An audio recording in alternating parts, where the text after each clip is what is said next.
Dapat mas maging metikuloso sa pagpili ng state witness sa flood control scandal ayon kay Senador JV Ejercito. Baka raw kasi sa huli, maubos ang mga dapat managot kung lahat na lang ay pagkakalooban ng immunity. Yan ang agenda report ni Dexter Ganibe ng Abante. Baka maubos na ito kung lahat sila state witness. Lahat na lang state witness. Sino pa may iwan ditong main players? Nangangamba si Senador JV Ejercito na wala nang mapapanagot sa mga kontraktor at ilang DPWH officials na pumaldo sa mga naglalakihang kickback sa ghost at substandard na flood control projects. Kasunod ito ng paggigiit ng iba na dapat maisama sa state witness ang mag-asawang Curly at Sara Diskaya. At ang pag-admit sa DOJ Witness Protection Security and Benefit Program na dating WPP kina dating DPWH officials Roberto Bernardo at Henry Alcantara. From what I know, they are the major players of these scandals and scam. Kaya dapat na mas meticulous siguro ang selection for those who will be admitted as state witnesses.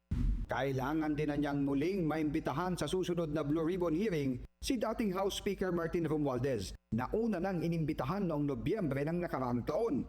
Para na rin umano mailahad niya sa komite ang kanyang panig matapos siyang idawit ni Orly Guteza at ang dalawang babaeng staff ng dating tenant ng mansyon sa South Forbes, Makati na nabili ng kumpanyang iniuugnay sa kanya. I'm hoping that yung sinabi ng gitna si Speaker Romualdez would appear, no? Para marinig din natin yung side niya. Although marami kasi mga ebidensya like Saldico and yung mga contractors, they all flourish and also itong pagputok nitong flood control scam na ito and all of these abuses happen from talagang lumaki to 2022 onwards, of which si Speaker Martin Romualdez was the leader of the House.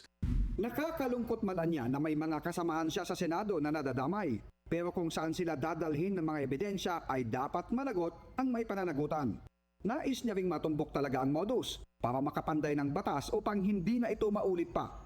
Wala pa namang itinatakdang petsa para sa susunod na Blue Ribbon hearing na una nang sinabi ng chairman ng komite na si Senator Ping Lacson maaring sumentro kay dating DPWH Secretary Manuel Bunoan at sa di umano'y ugnayan ni Romualdez sa kontrobersyal na bahay sa Forbes Park.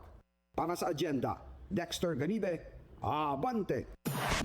Manatiling nakatutok sa Bilyonaryo News Channel. Sumubaybay sa aming social media accounts at mag-subscribe sa aming YouTube channel para sa mga bago at eksklusibong balita.